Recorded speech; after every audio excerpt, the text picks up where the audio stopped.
আজি জুবিন গাৰ্গৰ মৃত্যুৰ এমাহ হ'বলৈ আৰু কেইটামান দিন বাকী, কিন্তু আজিলৈকে প্লেচ অফ অকাৰেঞ্চ য'ত ঘটনাটো ঘটিল সেই ঘটনালৈ গৈ আমাৰ অসম চৰকাৰে গৈ ঢুকি নাপালে। অথচ যিটো ফেষ্টিভেল আছিল সেই ফেষ্টিভেলটোৰ আয়োজক কোন আছিল? আমি দেখা পাইছোঁ চামকানু মহন্ত তেওঁলোকৰ যিটো গেং আছে সেই গেংটোক আমি দেখা পাইছোঁ, কিন্তু তাৰ অন্যতম আয়োজক আছিলে মিনিষ্ট্ৰী অফ এক্সটাৰ্নেল এফেয়াৰ্ছ, তাৰ অন্যতম আয়োজক আছিলে হাই কমিশ্যনাৰ অফ ইণ্ডিয়া ছিংগাপুৰ। এওঁলোকে কি কৰি আছে? কিয় ইমান দিনে জুবিন গাৰ্গৰ কেনেকৈ মৃত্যু হ'ল, কি হৈছে ঘটনাটো, সেই সম্পৰ্কে কিয় একো কথা ক'ব পৰা নাই? সেইকাৰণে এই সন্মিলনৰ আমি যিমানসমূহ প্ৰস্তাৱ লৈছোঁ 21টা প্ৰস্তাৱৰ ভিতৰত এক অন্যতম প্ৰস্তাৱ হৈছে যে জুবিন গাৰ্গক ন্যায় প্ৰদান কৰক। গৰিমা শইকীয়া গাৰ্গে এই সময়ত আহ্বান জনাইছে যে জাষ্টিছ ফৰ জুবিন গাৰ্গ। আমি সন্মিলনৰ মঞ্চৰ পৰা অহা 17, 18 আৰু 19 তাৰিখ 3 দিন আমাৰ বিভিন্ন আঞ্চলিক পৰ্যায়ত আমাৰ এই বেজ পৰিধান, বিভিন্ন সভা সমিতি আৰু 19 তাৰিখে আমি তাতে আমাৰ আঞ্চলিক পৰ্যায়ত আমি সকলো সমবেত হৈ এই দাবী সমস্যাৰে উত্থাপন কৰিম যে ন্যায় প্ৰদান কৰিব লাগিব। যদি জুবিন গাৰ্গক ন্যায় প্ৰদান কৰিব নোৱাৰে, কাক ন্যায় প্ৰদান কৰিব?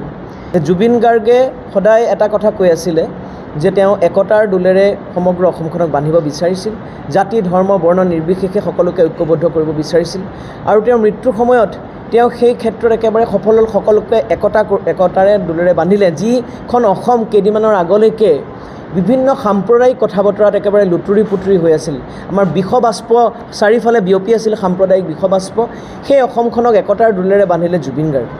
আমি এই সন্মিলনৰ মঞ্চৰ পৰা এটা বাৰ্তা, অসমবাসীৰ যি বাৰ্তা, অসমবাসীয়ে যি আজি দাবী জনাইছে সেই দাবী হৈছে যে জুবিন গাৰ্গক ন্যায় প্ৰদান কৰক। जुबिन गर्ग का निधन हो जाने के बाद उसके मौत को लेकर बहुत सारा सवाल हम लोगों के सामने अभी खड़े हो गए हैं और बहुत सारा इंसिडेंट भी, दुर्घटना भी हमको सुनने को मिल रहा है। DFI का बस एक ही मांग है कि इस मौत के पीछे सच्चाई क्या है ये सामने लेकर आना पड़ेगा, ये पब्लिक के सामने उजागर करना पड़ेगा, और ये उजागर करने के लिए यहाँ का भाजपा सरकार को जिम्मेदारी लेना पड़ेगा। अगर वो सोचते कि भाई जुबिन गर्ग जो कहते थे उसके सोच और विचारधारा के साथ भाजपा का सोच और विचारधारा का कोई मिल नहीं है, ये पता चल जाता है। उन्होंने इंटरनेशनल सॉलिडरिटी, उन्होंने ऐसे गान लिखे थे वी आर द वर्ल्ड, जिसमें उन्होंने एकता का, प्रेम का, इंसानियत का बात उन्होंने कहा था। तो ये इंसानियत, प्रेम, एकता के खिलाफ है भाजपा सरकार।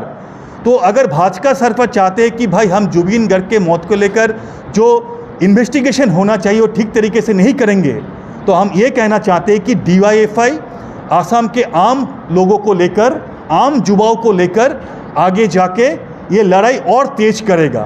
जब तक ये जुबिन गर्ग के मौत के पीछे सच्चाई क्या है वो सामने उजागर नहीं होगा, तब तक ये लड़ाई हम लोगों को जारी रखना पड़ेगा।